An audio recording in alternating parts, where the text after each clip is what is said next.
Assalamualaikum warahmatullahi wabarakatuh.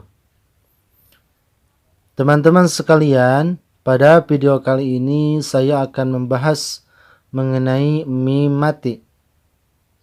Tapi sebelumnya bagi kalian yang belum subscribe, silahkan subscribe terlebih dahulu agar channel ini lebih berkembang. Kita lanjut. Mim mati terbagi menjadi 3 bagian. Yang pertama ikhfa syafawi, yang kedua idgham mislen atau idgham mimi, yang ketiga idhar syafawi. Kaidah mim mati terbagi menjadi 3 bagian. Ahkamuha salasatun liman dabat. Ikhfa'un idghamun wa idharun faqat. Hukumnya 3 menurut pelaturan.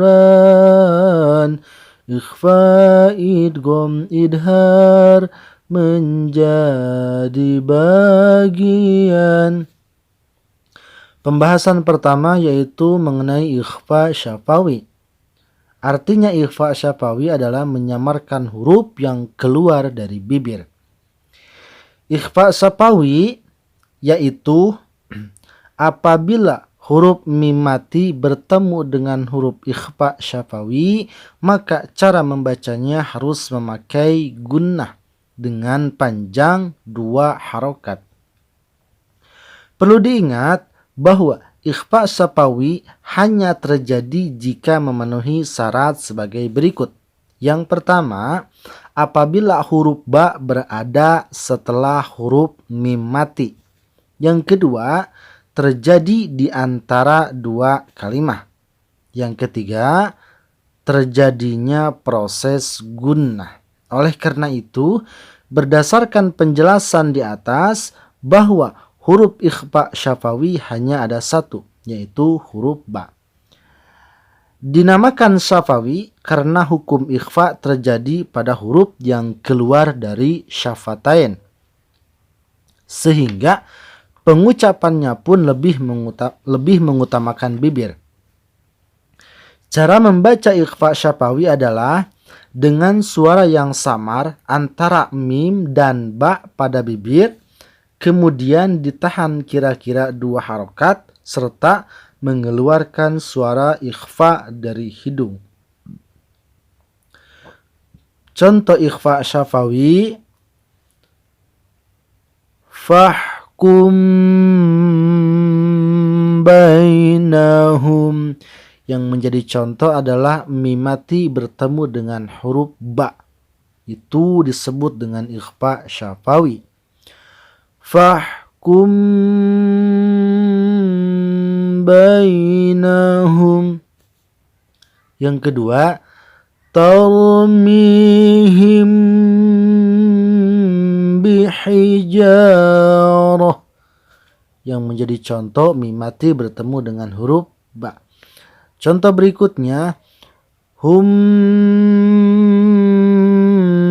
bimu'minin.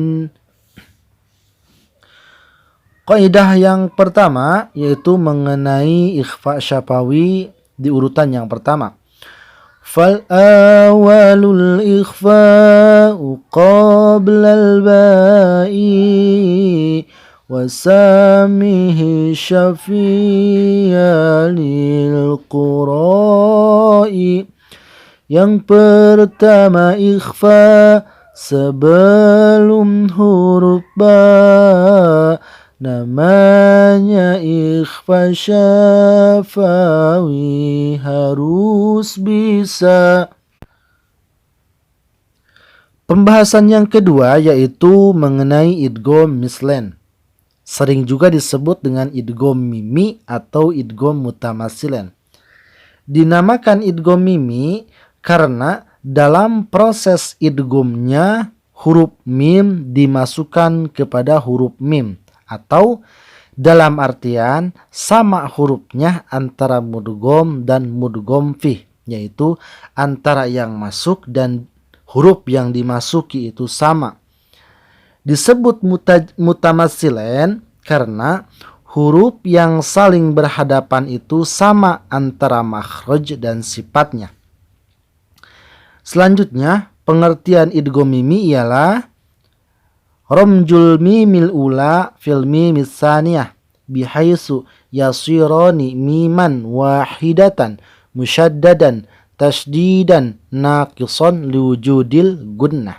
Artinya, memasukkan mim pertama ke mim yang kedua sehingga kedua mim tersebut menjadi satu mim yang bertasdid dengan tasdid yang agak lemah untuk menjadikan gunnah. Hurufnya yaitu ada satu. Hurufnya huruf mim. Cara membaca idgham mimi ialah dengan memasukkan suara mim yang sukun ke mim yang berharokat dengan panjangnya yaitu 3 harokat. Contohnya alaihim muqsadah yang menjadi contoh mim mati bertemu dengan mim. Itu disebutnya idgham mislen atau idgham mimi. Panjangnya yaitu 3 harokat. Contoh berikutnya, lakum ma fil ard lahum masala. Kaidahnya wasani idghamun bimisliha ata wasami idghaman saghiran ya fata. Yang kedua yaitu idgham namanya dinamakan idgham mislen disebutnya. Untuk pembahasan selanjutnya yaitu nomor 3 mengenai idhar syafawi. Artinya membaca jelas huruf yang keluar dari bibir. Idhar syafawi adalah apabila mim mati bertemu dengan huruf hijaiyah selain huruf ba dan mim, maka cara membacanya harus dijelaskan. Oleh karena itu, huruf idhar syafawi adalah seluruh huruf hijaiyah selain huruf ba dan huruf mim. Berarti huruf idhar syafawi ada 26. Cara membaca idhar syafawi ialah pada saat mengucapkan huruf mim dengan cara merapatkan bibir dengan tidak memakai harokat, karena jika memakai harokat akan dikhawatirkan berubah menjadi ikhfa atau gunnah. Contoh idhar syafawi, alaihim hafizin. Tidak boleh dibaca alaihim hafizin. Itu cara membaca yang salah. Tapi yang benarnya alaihim hafizin. Contoh yang kedua, antum asyad. Contoh yang ketiga, hum khairul bariyah. Untuk catatan, ketika mim mati bertemu dengan huruf wawu dan fa, maka membacanya harus lebih dijelaskan dan harus berhati-hati. Kenapa? Karena makhraj wawu dan makhraj fa sangat dekat dengan huruf mim.